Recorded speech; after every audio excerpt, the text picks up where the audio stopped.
اب یہاں وہ چار چیزیں بھی آ رہی ہیں کہ جو ان کے ہاں بہت زیادہ مقدس ہو گئی تھی. ما جعل اللہ من بحیرۃ ولا صائبۃ ولا وسیلۃ ولا حام. وہاں کیا تھا؟ جعل اللہ الکعبۃ البیت الحرام قیاما للناس والشہر الحرام والہدی والقلائد. یہ چار چیزیں ان کی توثیق ہو گئی کہ یہ تو واقعتاً اللہ کی شریعت کے اجزاء ہیں، ان کا احترام اور ان کی حرمت کو بلوز رکھنا لازم ہے. یہ چار چیزیں یہ تمہارے جاہلیت کے دور کے جو مشرکانہ اوہام ہیں ان کی یادگاریں ہیں، اس کے لیے اللہ کی طرف سے کوئی سند نہیں ہے. ان چیزوں کے بارے میں بہت سے اقوال ہیں، لیکن میں یہاں آپ کو پڑھ کر سنا رہا ہوں کہ جو حضرت سعید ابن المسیب رحمۃ اللہ علیہ کی تفسیر صحیح بخاری میں جو ان الفاظ کی آئی ہے وہ مولانا خفیت-e-Usmani صاحب نے اپنے حواشی میں نقل کی ہے. بحیرہ جس جانور کا دودھ بتوں کے نام کر دیتے تھے کوئی اپنے کام میں نہ لاتا تھا. صائبہ جو جانور بتوں کے نام پر ہمارے زمانے کے سانڈ کی طرح چھوڑ دیا جاتا تھا.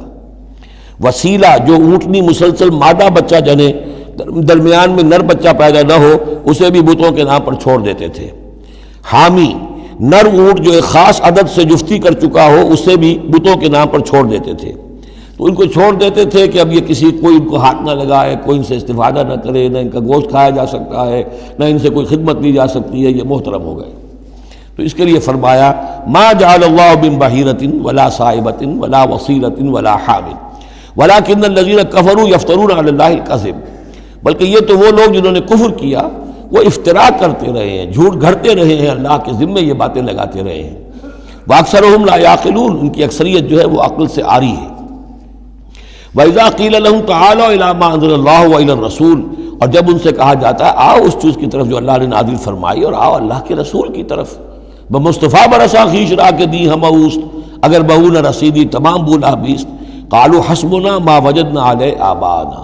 وہ کہتے ہیں ہمارے لیے وہ کافی ہے جس پر ہم نے اپنے آباء و اجداد کو پایا ہے. ان کی روایت یہی ہے، ان کی رسومات یہی تھیں، وہ کوئی جاہل تھوڑا ہی تھے.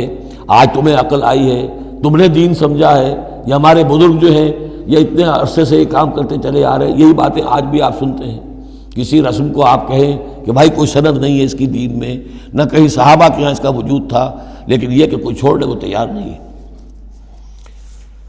اولو کان آباؤہم لا یعلمون شیئا ولا یہتدون. خواہ ان کے آباء و اجداد جو ہیں ایسے رہے ہوں کہ نہ انہیں کوئی علم حاصل ہوا ہو نہ ہی وہ ہدایت پر ہوں. جیسے تم مخلوق ہو اللہ کی، وہ بھی مخلوق تھے. جیسے تم غلط کام کر سکتے ہو اور غلط آراء قائم کر سکتے ہو ویسے وہ بھی غلط کار ہو سکتے تھے.